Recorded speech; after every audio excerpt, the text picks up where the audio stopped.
when you think about towns like Mesa Verde or, for instance, an abandoned Roman ruin, the people are what made the towns interesting. And the same is true with Petaluma, California. Although we love our historic buildings, it's really the people that make the town so interesting. I'm Bonnie Spindler, the Victorian specialist, and we're here today to talk about a certain man, a busker, but he's so much more. It's Petaluma Pete.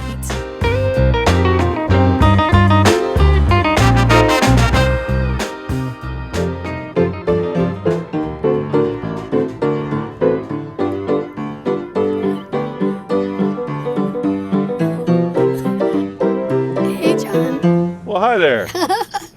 How are you? Wow, you're out early today. Yeah, as a matter of fact, it's almost Christmas time, and so, you know, the tips are good. Excellent, excellent. How did you get the name Petaluma Pete? Oh, let's see here now. The reason is because I figured I didn't just want to be another person out there playing music and the city and the police look at me and go, oh no, another one of those. And so I thought, wait a minute, if I use the name Petaluma Pete, then the word Petaluma will be in the title and on the piano, and maybe they'll leave me alone. And they did more than that. They actually, the mayor interviewed me after the first day I was out there. The Downtown Association picked up on it, and it's been great. And how old were you when you started playing piano?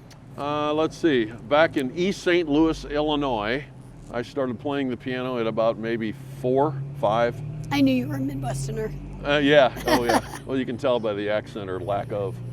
But it was funny because my 2 older sisters were taking piano lessons, and after they were done struggling through them, I would just jump up on the chair and play it for them, and it used to make them so mad. Oh my gosh. But I'm a phony and a fraud because I only play in the key of C, and everything I do is kind of improvised. Oh. The other thing I want to let you know is that bell is in the key of C. Can you hear it? Yeah. And I don't know why it rings twice. I'll have to have a talk with the city council about that. Anyway, go ahead. So, how did you kind of transition this from being a street performer to actually having a civic cause in mind? That's a good question, and I'll make it as short as I possibly can. Having been born and raised in East St. Louis, Illinois, yes, I saw in my childhood, before we moved, as they say, up the hill into Belleville, I saw in my childhood a lot of poverty and a lot of, you know, like empty buildings and a lot of badness, even back in the 50s in East St. Louis. And so I always brought that with me in my head, even though we were fine. Okay, Dad had a good job and everything was fine. There were 6 kids, wow, right? And then I worked my way up into the music products industry and worked for a lot of guitar companies and ended up retiring here. And as I was playing outside, I realized, you know what, now I can pay back, right? I don't have to worry about putting the kids through college.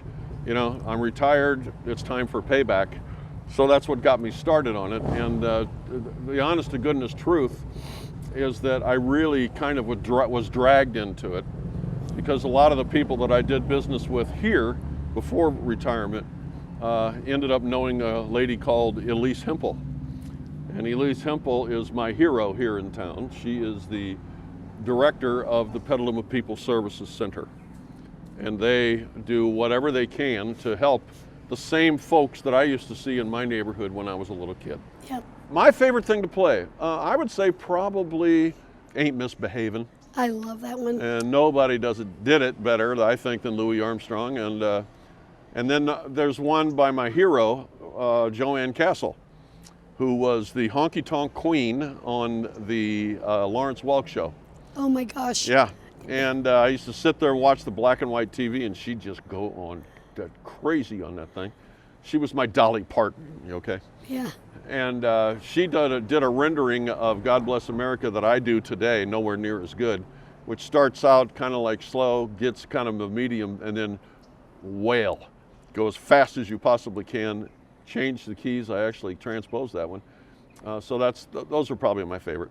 That's really fun. Can you give us a sample of God Bless America? Well, sure. I'll do it a shortened version. So I'll do the slow right to the ramp fast. up, yeah. Yeah.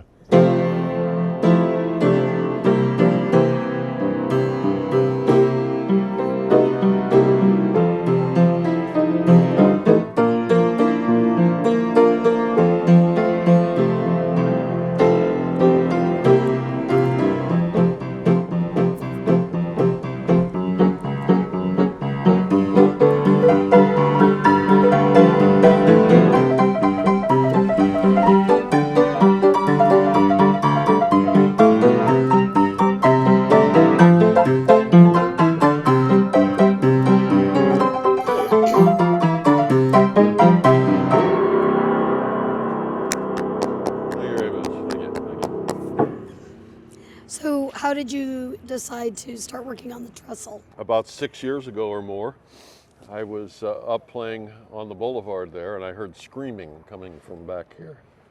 And I thought, whoa. And I jumped down off my chair and I ran back here. And there was some teenage girls with their mom, and what they were screaming at was rats. Oh, man. I mean, there's nothing strange about that, except for the fact that when I looked out here, I also looked at the trestle and I thought, well, that thing's had it. And I looked and there was soot, or silt, I guess they call it, in the river, and it needed to be dredged. And I thought to myself, what are we doing here what are we doing? So I made a video that said, it's time for us to fix the trestle, and it's time for us to do something with our turning basin, because this is the heart of Petaluma and this is what makes us different. So I decided that I would do a whole campaign, which is what I did for a living, and make it a positive campaign, not criticizing, not going negative, not saying, oh, those people are terrible, but all the benefits and future benefits of what it would mean if this trestle was, people could walk on it at the very least. I called it the front porch of Petaluma. And truthfully, it took 5 years. But what happened eventually was the goal, which was to make it so that when the new city council came in, they got so much pressure from the public, and not just negative pressure. I'm talking about questions. I'm talking about people who really care about this place. And sure enough, they made it a priority when they came into the new city council. It was third on a priority that was 10 of 10, but then the trestle was actually third on the top 10, and so I considered that to be mission accomplished. A success, yes, for sure. You know, they made it a top priority, and so I'm moving on then to, as you can see on the front of the piano or the back of the piano, depending on your point of view, I am dedicating my time to the Petaluma People Services Center going forward. Well, can you give us another number to take us out? Well, how about a little entertainer? What do you think? All right. History matters. The past matters. Historical buildings matter.